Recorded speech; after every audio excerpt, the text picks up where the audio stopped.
Howdy everybody, it's me again. It's time for another review from The Man of Horror from the YouTube channel Men of Horror.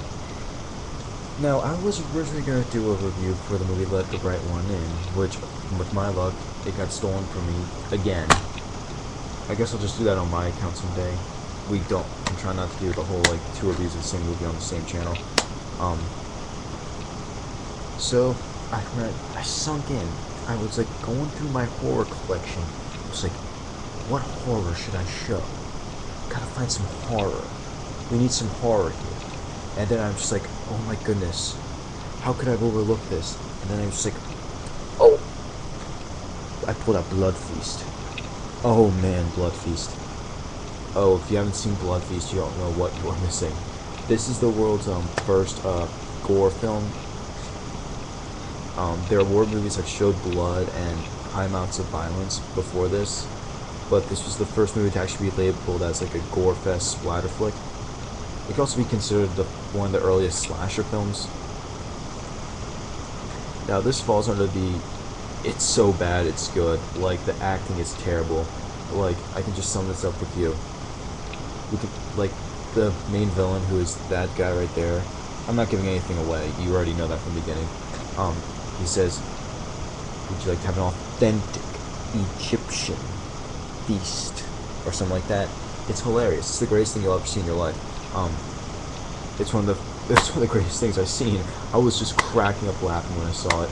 Honestly, this is one of the funniest horror movies that wasn't supposed to be funny, but was hilarious. Scott Hall is in this. I don't know what he was in before. I'm not sure if he was anything after this other than this. Don't quote me on that because I really don't know. When this movie was made, he could not remember his lines, so he had to read him off the palm of his hand, and that trivia is on there. I actually knew that before I read that, but I didn't know that was going to be on there.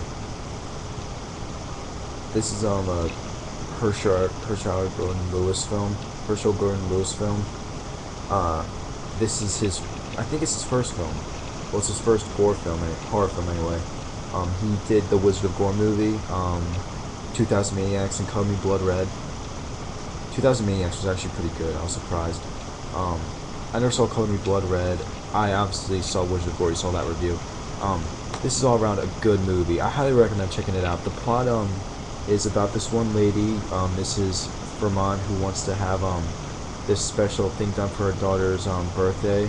So she hires this one caterer who's actually an occultist Egyptian man who says he's going to perform an authentic Egyptian feast, but it's actually the blood feast, which you find out later.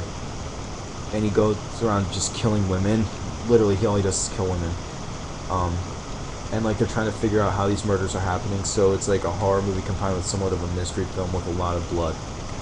You see, this movie set the standard for blood films, but now the problem with that is all the horror movies that came out recently are just going for gore and not natural scares. Some of them are, I lied, but mainly all these big budget Hollywood films are just going for high amounts of gore to scare people, which is a shame. Which is why I don't like watching a lot of gory, high budget films, like the independent gore films. Some of you might get what I mean. Now, I highly recommend this movie, but you have to be like me. You have to like the grindhouse stuff, the old school grindhouse style films, the independent stuff. And if you're not like me, then you won't like this. Yo, my homeboy, 8, the chosen one. 8, my buddy, my friend, Pound It, the whole flippity flappity bang bang boom. Pound It, man. Pound It 8. I saw you got a box set that had Blood Feast 2 in it. I never saw that. If you wouldn't mind telling me about that, because I really want to know if that's any good. You said you may have saw that before. It might have been this one. I highly recommend this. You can get this cheap for $5 or $4 on Amazon. Anyways, that gets for the entertainment value, it's a perfect 5 for me. If I'm going by anything else, it's not going to get many stars. But due to the fact that this is one of the most entertaining things I ever gotten, it's getting a perfect score.